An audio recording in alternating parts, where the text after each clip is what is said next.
It might surprise you to know that water is quite unique in a couple of ways. Like what? Well, water is the only substance on Earth that is found naturally in its three forms: solid, liquid, and gas.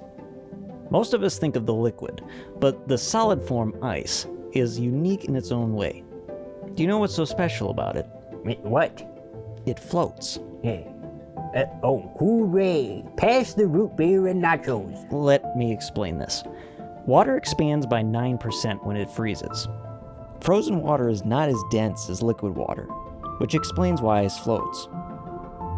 This is actually a key feature of water, because most substances don't behave this way.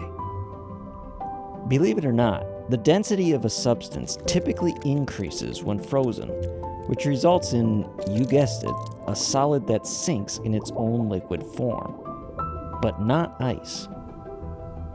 Because of its lighter density, it heads in the opposite direction and floats. You still haven't explained why this is such a grand achievement. Well, think about it. You live near a pond, correct? Well, it's more of a puddle, but yeah, sure. Puddle? Things at least live in it, right? Fish? Oh yeah, fish that don't get much of a workout. They could swim the length of it in 5 seconds. Okay, well, think of a bigger pond. Why? Are my fat fish not good enough for your example? We're getting off track here. Let's back up.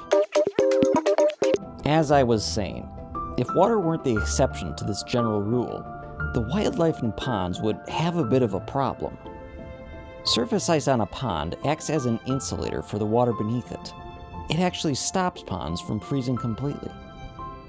If ice didn't float, you wouldn't find it on the surface. It would be on the bottom of the pond.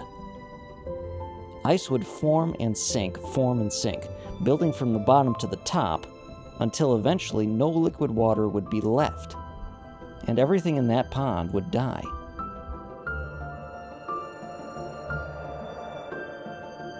So the simple fact that ice floats instead of sinks, unlike most other substances, is a sign that it was designed to not only be the container that holds and sustains fish and other aquatic creatures, but also allows them to survive when winter comes and ponds freeze over. Ice floats because God created it to float.